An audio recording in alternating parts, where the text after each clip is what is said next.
Hey, welcome back guys. It is Matt Larson 10 coming at you with a very important video. Now, you've all been hearing of Ron Paul's great victories in the past few days. States such as Louisiana, Massachusetts, and Alaska to name a few. But one of the most important issues that isn't being addressed enough is the ability to abstain from voting in the first round ballot down in Tampa Bay.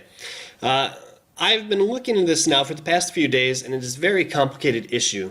But I have decided it comes down to one thing. Do it. The worst case scenario is that you are kicked out and banned from ever being a delegate in the Republican Party ever again. Not the worst thing that could ever happen, guys, but there have been talks of possible misdemeanor charges being brought and a $500 fine and up to 30 days in jail. Now, this is all very unlikely, and you could even fight those charges with the First Amendment. Now, people abstaining from voting is not unheard of. Back in 2008, some Democratic delegates chose to abstain from voting. Nothing happened to them. There are two theories on what will happen when people abstain. First, the candidate whose delegates that are abstaining from voting will receive a lower percentage of votes, therefore making the required 1,144 delegates even harder to reach and raising the chances of a brokered convention where the majority of delegates become unbound after the first ballot. They are free to choose who they wish to support. Now, the second scenario, if the 1,144 votes is not reached, the person with 50% plus one vote becomes the nominee. But they do not make the 1,144 the number that has to be reached. They remove the abstained voters and lower the official number to something lower. So therefore, the halfway mark that is needed to be reached is much lower than depending on how many people actually abstain.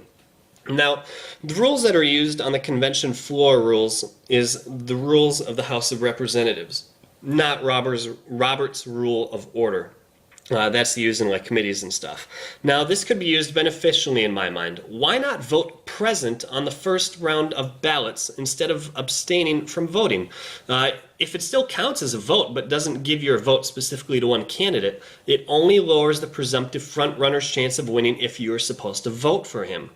Now, there is a third scenario, but it is completely different. That is to just straight out vote for Ron Paul no matter what ballot it is and what the rules are. There are ways to fight it, and the majority of people argue that the First Amendment is the way to go. Now, we all know that each of these three scenarios will have varied outcomes on the nomination process and could potentially end with you getting kicked out and charges brought upon you. Trust me, guys, there will be gigantic support of people behind anyone that has charges brought upon them. We are in it to win it, and we'll do whatever it takes to get Ron Paul a fair chance at the nomination. Let me know what you guys think. Which scenario do you see taking place, and what other information do you have about the issue of abstaining from voting? Make sure you leave your answer in a text or video response down below, and as always, make sure to thumbs up this video, share it with friends and family, hit that subscribe button to stay up to date on all the current Ron Paul news. It is Matt Larson 10. Go Ron Paul. Peace.